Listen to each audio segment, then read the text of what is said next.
Well guys, we're gonna be working on the Blazer today. We're gonna be chopping up the floor pan for the rear seat and installing a new one. So hopefully we'll get enough clearance to clear the body mounts on the front and the back. I'll show you a little bit what we're talking about. So that's the front body mount, and we got a good 3-4 inches before we reach it. So we're gonna have to cut out the floor pan right there and raise it up. So we're gonna get to work, and I'll try to get some footage of everything, and we're gonna get to it.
Alright guys, this is how much we had to clearance it to get the frame to set on level. We're currently sitting level. We got the body mounts on the back sitting level. We got the ones on the front sitting level. We have a panel. We're going to box it in from this line here all the way across, and then just run a little step up to it. So with the padding, you should never notice the little step up. And then we'll box in the bottom so no dirt and mud get in there and rust it all out. We're just using 16 gauge, bent close to a 90.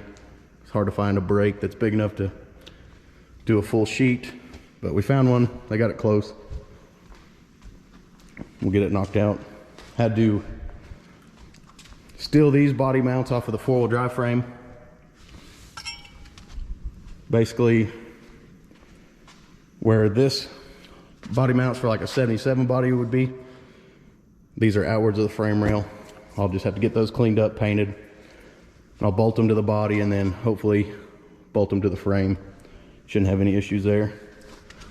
You can see this body mount is sitting on the frame, or the body is actually sitting on the body mount for a change.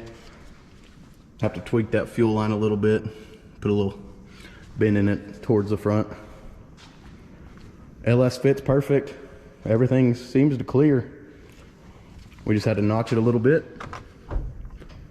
Still have some welding and everything to do, but we have a leastwise sitting on the body mounts in the correct spot. So you can see one of the back ones. I don't know if you can see the other front one up there or not, but we're actually sitting level. The body's sitting level on the frame now, not running uphill, so still have a lot of work. I'll keep you updated on it. Big shout out to Blake. He's done all the fabrication this far, so we're gonna get to it. No pressure, Blake. Yeah. We're gonna say how bad you suck. Dude, that's the thing about YouTube. Everybody's going to roast you. They're like, you got the wrong frame, dude.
Well, as you can see, we got it back to the house and in the garage.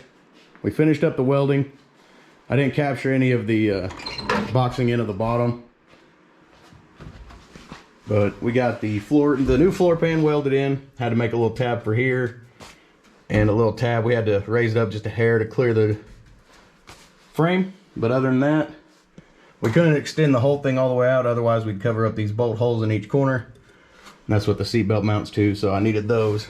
That's why we have these two little patch panels. But we have it spot welded in. Basically the whole underside is welded in, seam sealed.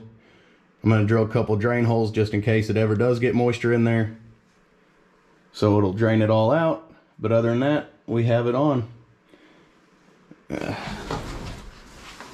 So basically you can set a 78 to what, 91 body on a 73 to 77 frame.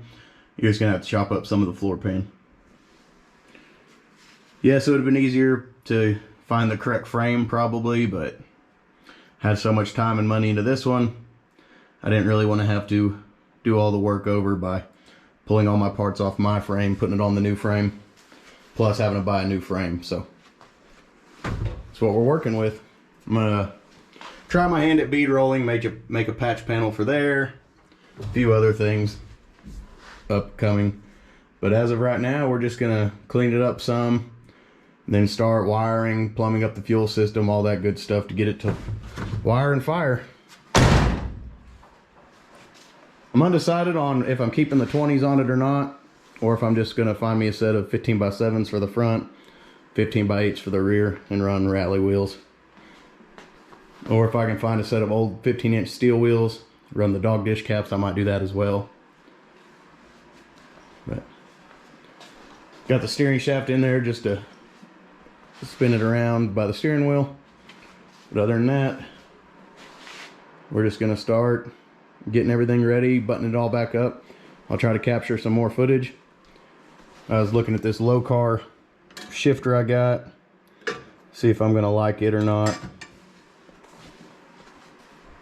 But I do plan on getting an AAW, we'll just say American Auto Wire, whole new wiring harness for it, so I'll be gutting the dash, everything inside. Plan on running vintage air, Dakota digital, all the good stuff. This will be my daily driver. We'll take it on long road trips with the kids, the family. So I need it to be reliable, everything else. That's why we went with an LS. We'll be swapping it to EFI in the future, but that was close to $2,000 that I couldn't really justify spending when I had a carburetor that works. So like, comment, subscribe. Catch you on the next one, guys.